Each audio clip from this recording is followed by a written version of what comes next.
That's not big. You can look it up on Google. That's Google. In other words, it's something of size rolling downhill. It's how big it is. It's the mass of it, and it also has to do with how fast it's going. And so, also a momentum. We talked about this inside of the word momentum is moment. And that a moment is strength gained by motion or a series of events. So momentum is, so the latter definition is what connects with us. So inside the word momentum, again, is the word moment, and we can conclude that our strength and potentially our force comes through a series of events or moments that make up momentum. So watch this. Momentum. Let's dive a little bit now. Momentum is gained through events, whether good or bad. Somebody say whether good or bad. And everyone in here can say that they have been through both. You've had good experiences and you've had some bad experiences. Somebody say amen. But if you can look back some of the snapshots that you are aware that sometimes it wasn't the good that caused you to move. It was the negative stuff that caused you to move. Let me say right there, because some people in here have been through some nightmarish kind of stuff. I know that I have. And in that, now that you have lived past it, some of us in here can say that we wouldn't have had the power or the movement or the influence or the ability to do if it wasn't for the negative stuff that happened to you. Let's take a minute and let's talk about this. My mother used to say it like this. She used to say, if you keep living, you'll understand. She said, now my middle name is Tremont. Now, y'all didn't know that. That's what my middle name is. And she called my middle name. She said, Tremont, if you keep living, you'll understand it. And it'll make sense to you after a while. Watch this. And that's what can happen when you have momentum.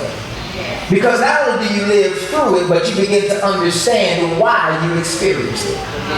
Watch it. Stay with me. Let me prove the point. Remember, inside of the word momentum is moment, and at times your moment is the place where you understand not just who you are, but why you have to be developed like this. Pause. Because all of your moments aren't pretty. Some of your moments are oddly shaped, some of them are ugly, some of them are challenging, some of them are heated, and some of them are sacrificial. In this process, as you develop into the person that you are. Say with me, currently in our country, we have an epidemic.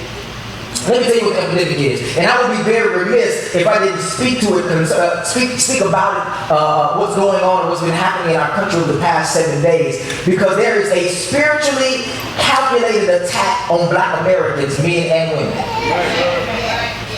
Now, you got the right one because I ain't scared to say it.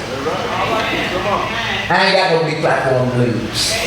Watch this. This week we have seen across our TVs the death of Alton Sterling. We have seen the death of, now listen, Alton Sterling was killed by officers in Baton Rouge, Louisiana while selling CDs outside of his neighborhood store. Somebody say that's one. We have seen Philando Castile shot to death while reaching for his wallet in Falcon Heights, Minnesota, a suburb of Minnesota. It was captured on Facebook Live by his girlfriend that virally spread the ills of our society and the disconnect in our country racially. That's two. Then, Thursday evening, during a Black Lives Matter march, 12 officers were shot, 5 of them to death, allegedly by Micah Xavier Johnson, an Army reservist who allegedly shot officers due to his anger over the previous 2 deaths earlier that week. Then Friday night, Alva Brazil was shot 10 times, 3 of those times in the head by HPD here in Southwest Houston. Among conflicting reports of whether or not he had a weapon, and if he indeed had it, they pointed at his weapon at the police. During this week, 2 officers were shot, one in Missouri and another one in Georgia, the latter being an apparent ambush and an attempted murder. The latest video that came out this morning of Alva Brazil shows him in the middle of the street with his hands up, turning around, and then being shot by police. According to the current statistics, there have been over 500 fatal police shootings this year. 500. Doesn't this classify somewhat as nightmarish to you? Yes. Watch this. Watch this. And the anger and sadness that we feel concerning the moments of this week are not just feelings that are being birthed this week. They are feelings that have been born out of several moments of injustice. And I'm not an advocate for murder on any level, whether they're black people or cops or white people or Mexican brothers and sisters, none of them. However, as a carrier of the gospel with a skin that has this much melanin in it, my heart is heavy and I have a righteous indignation on today. And let me just give you some other names so I can help you. The injustice of Sandra Bland, Trayvon Martin, Eric Garner, Tamir Rice, Mike Brown, Freddie Gray, Sean Bell, Amadou Diallo. All with no convictions. And the list goes on and on and on. And watch this. We've seen moment after moment of injustice and moment after moment of lack of concern for black lives, living and dead, and something has been building all this time. And because now, here's your first point, if you write this down. Moments become momentum. I know we're talking about some of the social ills, but I want you to stay with me as it relates to concerning your life, that moments become momentum. Somebody say, moments become momentum.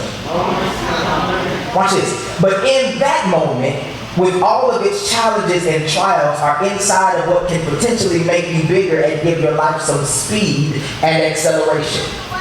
So can I tell you that while God doesn't advocate a violent, unjust act, He knows how to sovereignly move you into action through it. All right. Stay with me. Stay with me. Watch this. When you can accept that your moment is inside of your momentum. Come on. Meaning, this bad could be advancing me to something that's good. And let me just stick it in here spiritually so that we can step away a little bit from the justice issue. And let me just tell you this, because everybody up in here has been through moments and had moments that were challenging and difficult, and you've experienced loss, and you've experienced trial, and you've experienced all kinds of discomfort, and everything had unfair things happening to you, and they were all small moments, but those moments moved you into something close to your purpose. Watch this. Watch this. So here it is. Can I submit to you a couple things? Can I submit to you that many times God will use the struggles and attacks to activate you? Naturally and spiritually. Watch this. Can I also submit to you that struggle has a way of pulling purpose and change out of you? Let me give you a little bit more. Here's the last thing. Can I also candidly submit to you that God will at times use the pain of a thing to release the promise of a thing? Watch it. Because it's so easy to get mad at the space being rented than what has inhabited the space. Let me tell you what I mean. I know some of us want to be mad at all the cops. I have friends on social media, they're just mad at cops, just mad at police officers. They want to be mad at cops. You have some people that just want to be mad at people that are outside of our race and outside of our culture. They just want to be mad. Some of us want to be mad at Donald Trump. Others of us want to be mad at Hillary Clinton. Some of us are mad and afraid of us. Y'all ain't gonna say that right here. But listen. Let me come down here because maybe I'm just being a little too political saying that. We know that some of us, we've done it. We'll see people, they'll have a certain look to them, and they're our brother and sister, and we'll see them, and something on the inside of us makes us kind of feel like, are they a thug? Should I go on the other side? Should I lock my car door? Y'all ain't gonna say nothing, but it's just Amen. Watch it. Watch it. Watch it. So we want to be upset, but let's really get all of this thing together, because Ephesians 6, you don't have to go here, but this is what it says. We don't wrestle against flesh and blood. Come on, let me help you. But against principalities. Somebody say principalities. Rulers of darkness and spiritual wickedness in high places. Come on, you want to know who the fight is against. If you, watch this, let me help you. If you're writing, write this down. If you do not accurately define your enemy, you will never defeat him. Did you hear what I said?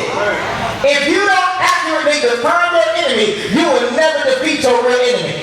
Watch it. Because it's the same spirit that tells someone who doesn't look like me to hate me, and at the same time tells someone who does look like me to shoot me too. Watch this. Watch this. Watch this. Check this out. It's satanic self-sabotage and satanic systematic sabotage. Come on, you gotta catch this. We fight over clothes we don't own. I'm getting excited about myself. Come on. We fight over shoe companies we don't own stock in. Come on. We fight over brands of clothes of people who don't like our brown skin but we want to impress the people that are brown like us. Y'all quiet. I know it's a shot on some of y'all, y'all cringing. I know it's hard. You know, watch this. And you know it's the devil, you know it's satanic, but on the flip side, you also have to know that we are obligated to pray, and then we are obligated to walk in what we pray for. Oh, let me come down here where you are. Because most of us will pray, and then when God gives us insight for us to walk, we pray for something, then we don't walk in what we pray for. Okay, let me make it spiritual since y'all want to be a spiritual house and you don't want to be real socially active today. Let me just help you. We'll pray for healing, and then God grants it to us. He already given it to us, and then we'll walk in the healing that we ask God for. You know how I know? Because we'll say, God heal me, and then He'll send His word, and His word has healed us, and then we'll turn around and somebody asks us how we doing. Oh, I'm so sick today. I'm just...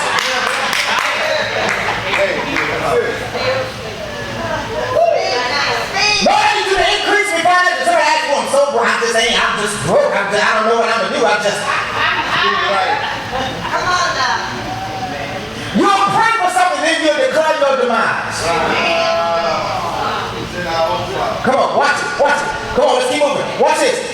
And so, check this out. See, oh God, watch this. See, shouting and dancing and religious approaches only make you feel good, but it's not going to deliver the complete change you need.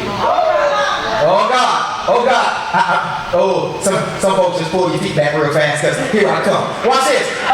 What is going to bring about change, watch this, is in your prayer, you come out of the conversation with solutions and creativity on how to pragmatically deal with your enemy.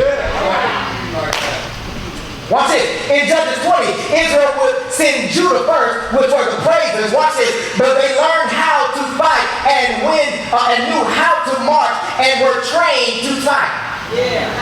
Come on, stay with me. In other words, what I'm saying is this. God is with us as we mobilize. Watch this. And I know this is hard, but let me say it like this. Let me let you in on David, because God was with him while he fought the lion and the bear. And then he was with him when he fought the lion. I can hear what I'm saying. And so, yes, he was the man that danced out of his clothes to praise, but he was also the man that was prepared to fight. Okay, all right, watch it. And so God didn't give you His Spirit, watch this, for us to have to ask Him to do it miraculously all the time. What He did is, He gave you His Spirit. We have an eternal miracle on the inside of us. And so some of us, we ask God to do it for us, when God said, I gave you myself for you to actually operate in the earth and for you to do something. God, why don't you come down and do it? And He said, I already did in Acts 2. I came